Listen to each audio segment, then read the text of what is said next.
At 3 years old, he started laughing in his sleep.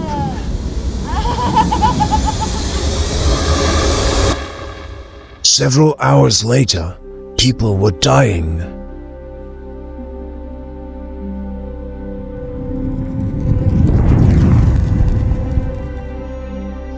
First, random ones.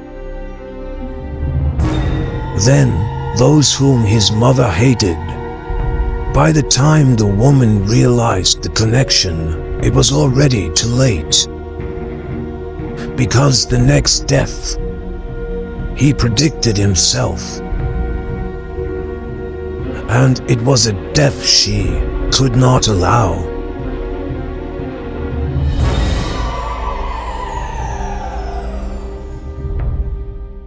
Her 3-year-old son started laughing in his sleep. The first night, a stranger died. The second, a crime boss. The third night, she tried to wake the child and saw a black vein growing under his skin. Then she understood the terrible truth. If he woke up, someone would die. But if he didn't wake up, he might stop being her son. This is the story of how a mother's love became the world's most dangerous weapon. Before we dive deeper, make sure you subscribe and hit that notification bell, because you will not want to miss a single second of what happens next. The silence in Jae-Hwan's penthouse is a physical weight. It presses down, muffles the distant, humming pulse of soul, and smothers every breath. Aaliyah stands before the floor-to-ceiling window, a lone figure against a sprawling galaxy of cold city lights. Her reflection is a ghost she barely recognizes. 2 years ago, she was a warrior. Now she's a watchman, a guardian of a terrifying secret. Her focus is pulled inward, to the chilling echo of her son's laughter from the nursery and the constant phantom sting on her right shoulder blade. The spiral tattoo of Yamoya, once a proud mark of her heritage, now feels like a brand, a festering wound that grows darker and more intricate with each death. She gave birth to an heir. Now she fears she has birthed an executioner. Jae-Hwan enters the room. He moves without a sound, a predator in his own domain of polished chrome and obsidian glass. His tailored suit is a whisper of expensive fabric, his presence so absolute it seems to bend the light around him. His handsome face is a mask of perfect, unreadable calm, but his eyes, intense and black, betray a flicker of something she has never seen in him before, a deep, gnawing fear. He does not ask about the dead men. He does not need to. His enemies are falling, one by one, without a single blade drawn or a shot fired. His empire solidifies with every innocent giggle that escapes his son's lips in the dead of night. He should be celebrating. Instead, he watches her, his gaze analytical, searching for the crack in her composure. He is sleeping soundly, Jae-Hwan says.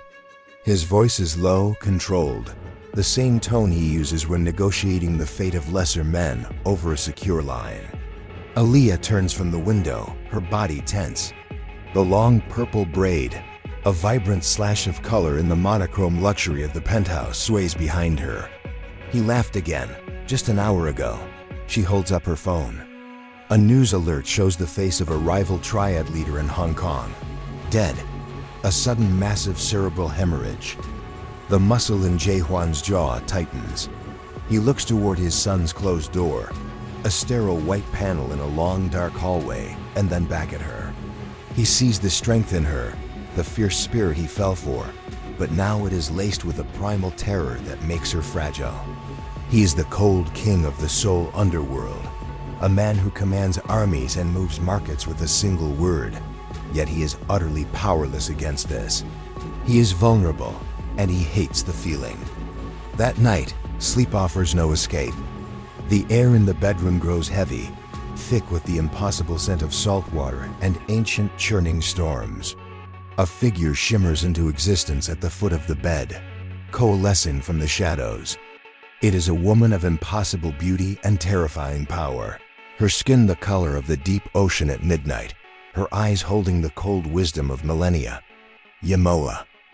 The goddess does not speak with her mouth, but her voice crashes into Aaliyah's mind like a tidal wave, a force of nature that scours her thoughts. A debt is owed. A life was given to you, a child of two bloods, a bridge between worlds. Now, that bridge demands a toll.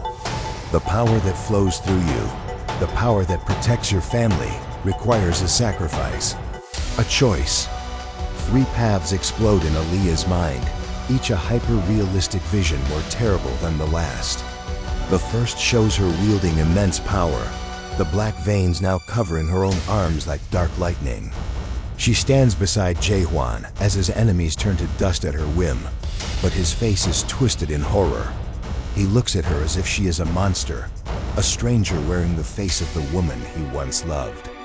The second path shows her life with Jae-Hwan, pure and unbroken. They are laughing, their hands intertwined, the threat gone. But they are standing over a small grave, and the silence is absolute, their son's laughter silenced forever. The third path shows her son, a young man, healthy and handsome, free from the curse. But he is an orphan, laying flowers on two tombstones bearing her name and Jae-Hwan's. Power, love, or your son's future. Choose one. The others will burn. Aaliyah's breath catches in a strangled sob. The choice is not a choice. It is a sentence. From the nursery, carried on the sterile, recycled air of the penthouse, a soft, happy giggle floats through the crushing silence. Aaliyah chooses defiance. She rejects the goddess's cruel ultimatum. She will not be a pawn in some cosmic game. She will find another way. Her days become a frantic race against an invisible clock. She transforms a guest room into a workshop of old magic, surrounding herself with ancient texts, brittle scrolls, and clay bowls filled with herbs her grandmother taught her to recognize. The air grows thick with the smoke of burnt sage and myrrh.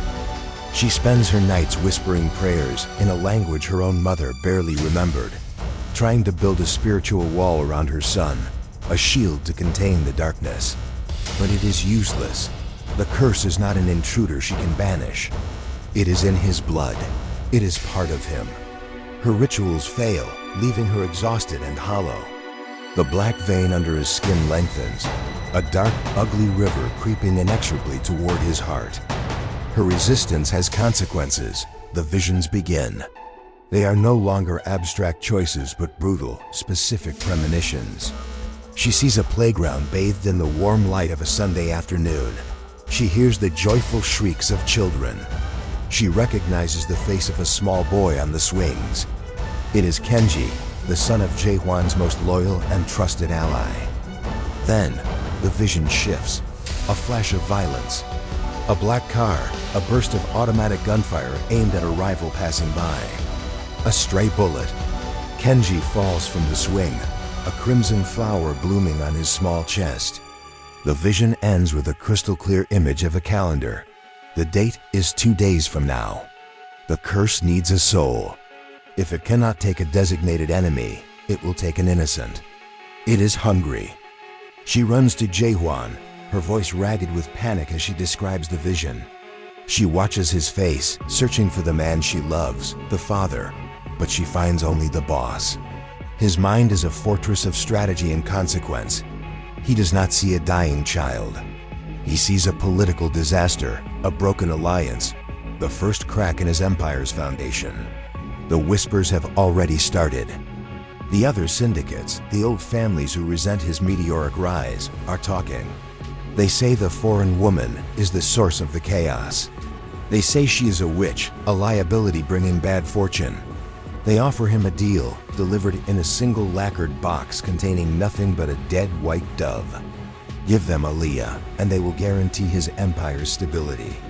He stands before her, the weight of his world pressing down on him. The coldness in his eyes is absolute. For the first time, he does not see the mother of his child. He sees a threat, a variable he cannot control. The golden cage she lives in suddenly feels very small, its bars cold and unyielding.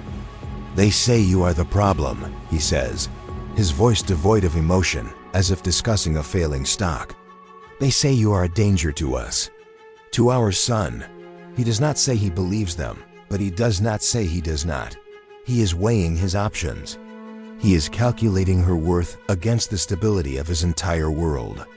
That night, as she watches her son sleep, his face so serene and innocent, she feels the true meaning of despair. Her protector, the father of her child, the man she bled for, is considering the unthinkable. He is considering sacrificing her to save himself. The truth arrives not in a vision, but in a moment of chilling, soul-shattering clarity. Aaliyah sits on the floor of the nursery, watching her son sleep. The black vein pulses faintly in time with his tiny heartbeat. She touches the Yamoya tattoo on her shoulder, the source of her power and her pain. And she understands. The curse is no longer a simple hex cast by a jealous Minso. It is not an ancient spirit demanding a debt. It has evolved. It has mutated. When she sacrificed a part of her own life force to save Jae-Hwan from Minso years ago, she invited a sliver of that dark energy into herself. When she conceived and gave birth to his son, a child of two powerful bloodlines, she gave that energy a new, perfect vessel. The curse fed on Minso's jealousy, then on her own desperate love for her family, and now it has latched onto the purest host it could find, the heir. Her son is not possessed. He is a prophet. His laughter is not a trigger for death. It is a prophecy of a death that is already written in fate. The curse is not just killing Jae-Hwan's enemies to protect him. It is clearing the board for a new player.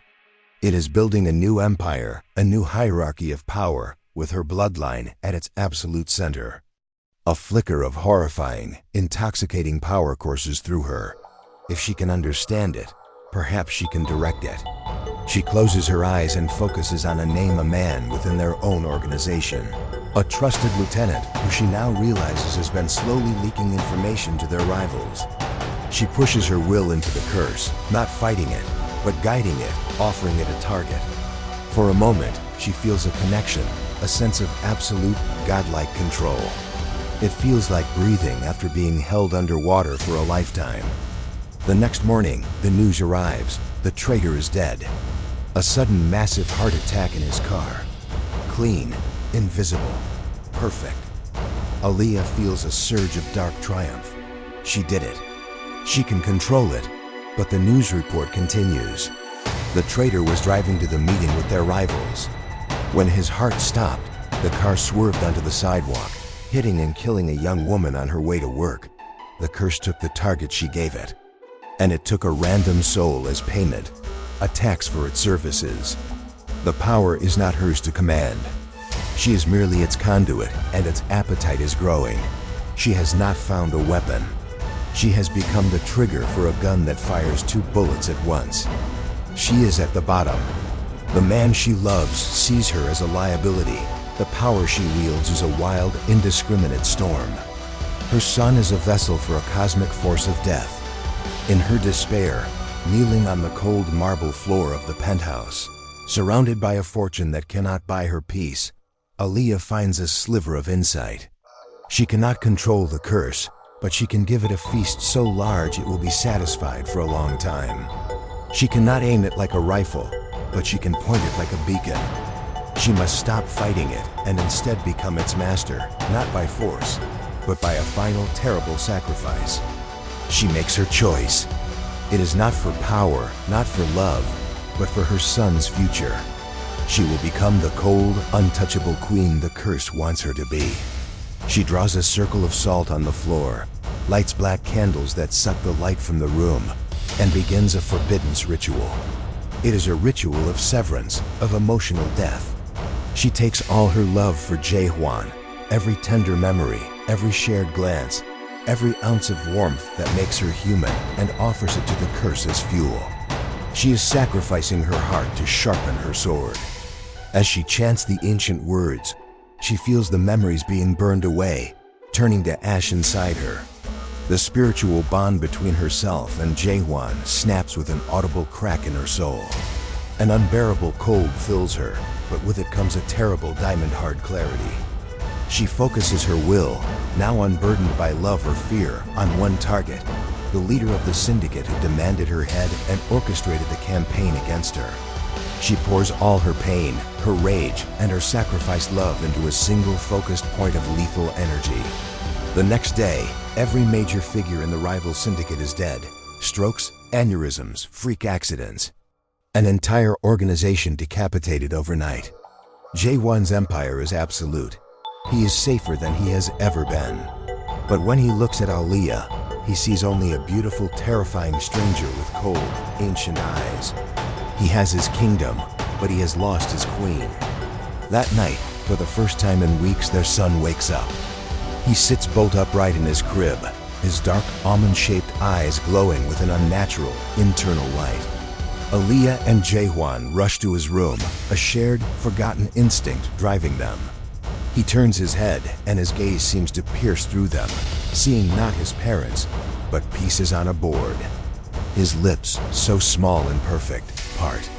A voice, ancient and cold, echoes from his chest, a perfect imitation of Minso's sarcastic tone. The debts of this family are not yet paid. At that exact moment, Jae-Hwan's phone buzzes on the nightstand. A priority alert. Then another, and another. A cascade of notifications lights up the dark room. He grabs the phone, his face turning pale as he reads the headlines. Simultaneous, inexplicable deaths. The heads of the Yakuza in Tokyo, the Triad leaders in Hong Kong, the Bratva bosses in Moscow. The curse is choosing its own targets now. It is no longer just protecting an empire. It is conquering the world. What is its endgame? And who is next on its list? If you want to find out, smash that like button, comment your wildest theories below, and share this with everyone you know. You are not going to want to face what comes next alone.